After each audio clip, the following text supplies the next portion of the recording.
আজি আকৌ আহিছিলোঁ গাৰোঘুলিৰ এই পাহাৰীয়া ঠাইখনলৈ। গুৱাহাটীৰ গড়চুকৰ যিখন DPS স্কুল আছে, DPSৰ ফালৰ যিটো ৰাস্তা, DPSলৈ অহা ৰাস্তা, সেই ৰাস্তাটোৰ এখোতে আহিব লাগে। সেই ৰাস্তাটোৱেদি আহি পেলাই SITM বুলি এটা ইনষ্টিটিউট আছে, সেইটো পাবহি লাগে।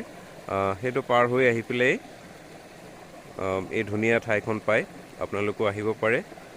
আৰু ইয়াত ৰাতিপুৱাই আহি পেলাই এটা ভাল লাগে, মই অকলে ওলাই আহিলোঁ। ইয়াত এতিয়া কোনো জনপ্ৰাণী এটা নাই।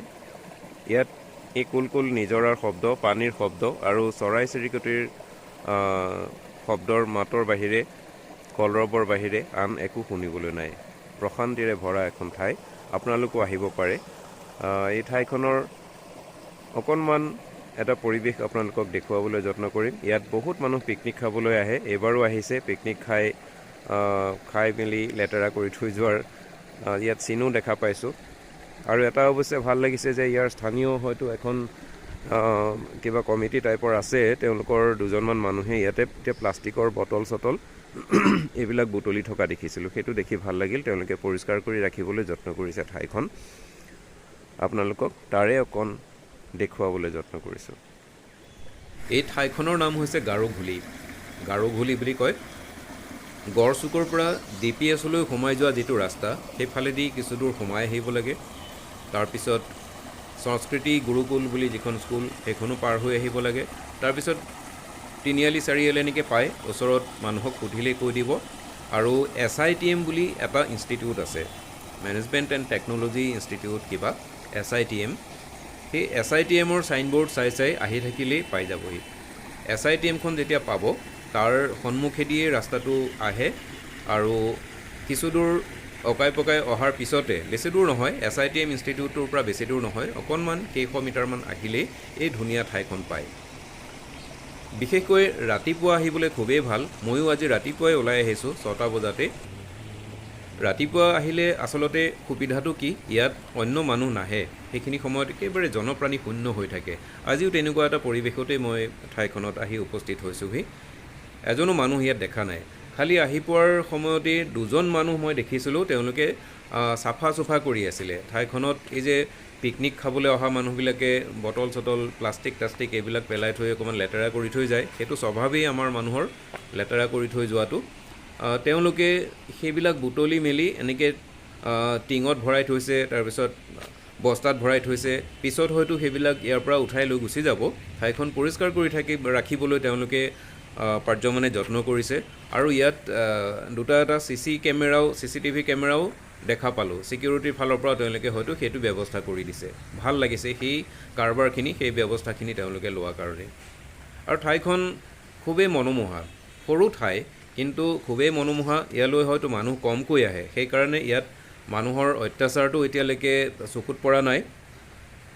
তুলনামূলকভাৱে অন্যান্য কিছুমান ঠাইতকৈ এইখন অলপমান ভাল হৈ আছে, দেখনীয়াৰ হৈ আছে, সুন্দৰ হৈ আছে। যেনেকৈ কিছুমান ঠাইত এতিয়া পকাৰে কিছুমান কনষ্ট্ৰাকশ্যন কৰি দিছে ডেভেলপমেণ্টৰ নামত, কংক্ৰিটৰ কনষ্ট্ৰাকশ্যন কৰিছে, টাইলছ লগাই প্ৰকৃতিৰ বুকুৰ মাজত এনেকুৱা কিছুমান কনষ্ট্ৰাকশ্যন কৰি দিয়াৰ ফলত কি হৈছে, সেইবিলাক অলপ খাপ চৰা হয় দেখিবলৈ। প্ৰকৃতিৰ লগত আচলতে কংক্ৰিটটো নিমিলে, খাপ নাখায়। পানীৰ শব্দ শুনকচোন।